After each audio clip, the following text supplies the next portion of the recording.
Welcome to seek basic. आप ये जो दो वेबसाइट देख रहे हैं, ये दो वेबसाइट में से आप कौन सा वेबसाइट यूज करना पसंद करेंगे, फर्स्ट या सेकंड? चलिए मैं आपको थोड़ा सा वक्त देता हूँ। सोच लिया? ज्यादातर लोग फर्स्ट वेबसाइट ही चूज करेंगे। ऐसा क्यों? तो चलिए पॉइंट वाइज हम देखते हैं कि कौन कौन से पॉइंट्स ये वेबसाइट को बनाते वक्त मैंने कवर किया है। सबसे पहला जो पॉइंट है वो है सेल्फ एक्सप्लेनेटरी, यानी कि हम जब भी कोई नया वेबसाइट यूज करते हैं तो सबसे पहले हम रीड नहीं करते, हम वेबसाइट को स्कैन करते हैं। वेबसाइट को स्कैन करने के बाद हम ये सोचते हैं कि हमें कौन सा रिजल्ट चाहिए।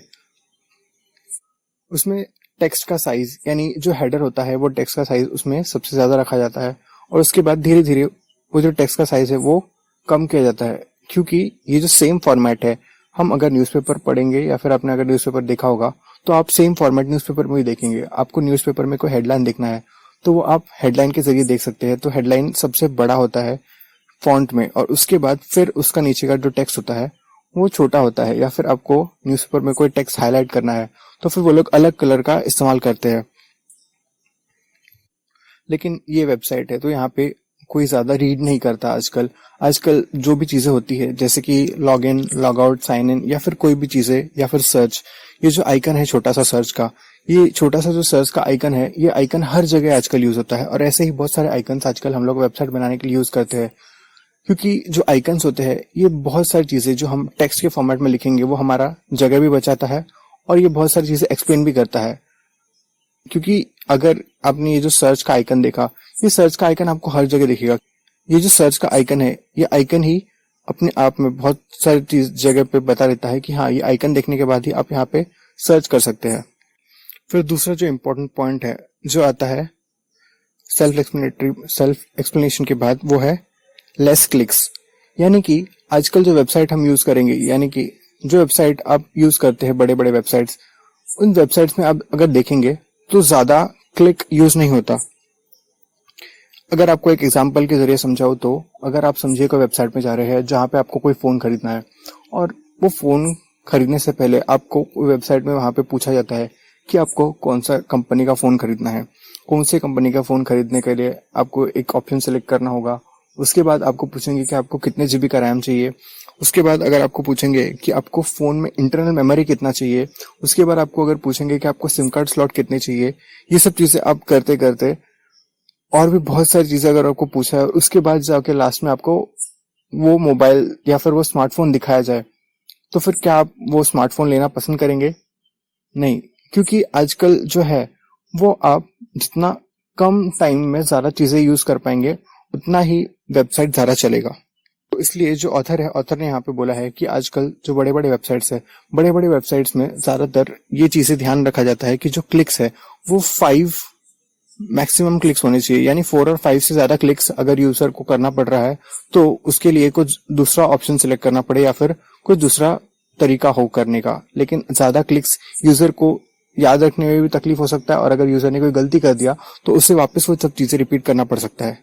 और ये मैंने यहाँ पे सिर्फ एक शॉपिंग का एग्जांपल दिया है। आप अगर इंश्योरेंस कोई वेबसाइट खोल रहे हैं, या फिर आप कोई ट्रैवल का वेबसाइट खोल रहे हैं, या फिर आप कोई भी वेबसाइट खोल रहे हैं, उसमें अगर आप ज्यादा क्लिक्स यूज करेंगे तो यूजर को उतना ज्यादा अंदर डीप में जाना पड़ेगा, और अगर यूजर ने एक भी गलती किया तो यूजर को वापस से वो सब पूरा प्रोसीजर रिपीट करना पड़ेगा, जो यूजर के लिए बहुत टाइम कंज्यूमिंग होगा, और यूजर को बहुत सोचना भी पड़ेगा कि उसने कौन सा ऑप्शन कहाँ पे सिलेक्ट किया है, जो कि एक यूजर का बहुत ज्यादा टाइम वेस्ट करेगा। तो इसलिए जितना लेस क्लिक होगा उतना अच्छा होगा एक वेबसाइट के लिए।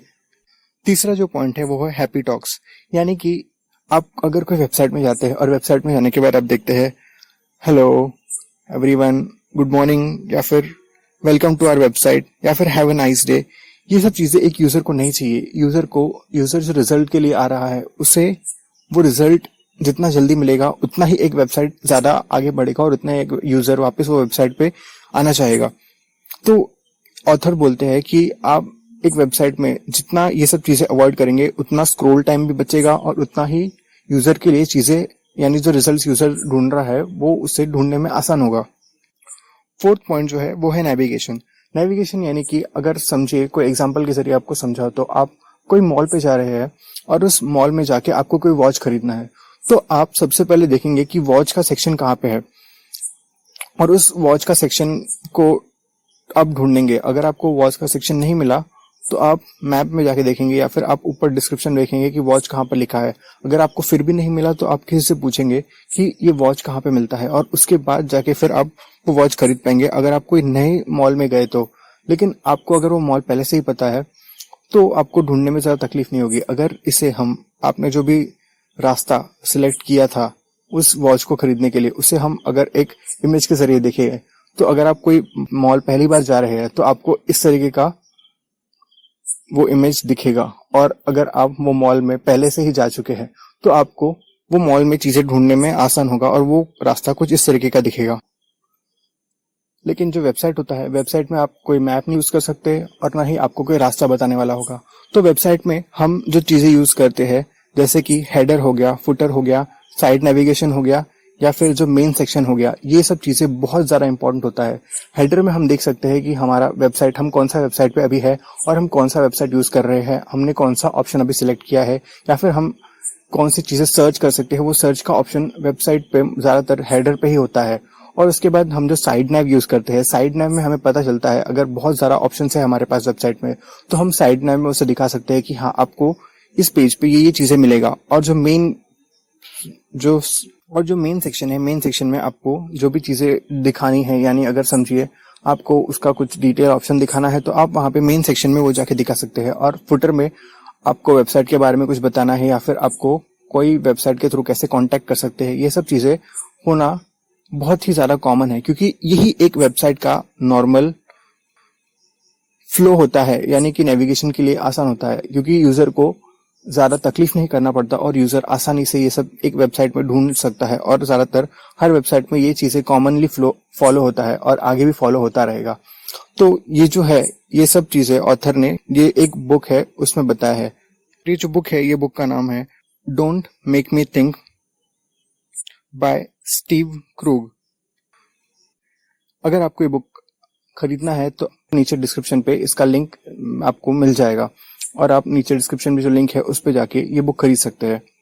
अगर आपको वीडियो अच्छा लगा तो लाइक, शेयर और कमेंट जरूर कीजिए, और अगर आपने अभी तक हमारे चैनल को सब्सक्राइब नहीं किया है तो सब्सक्राइब कर दीजिए। Thank you.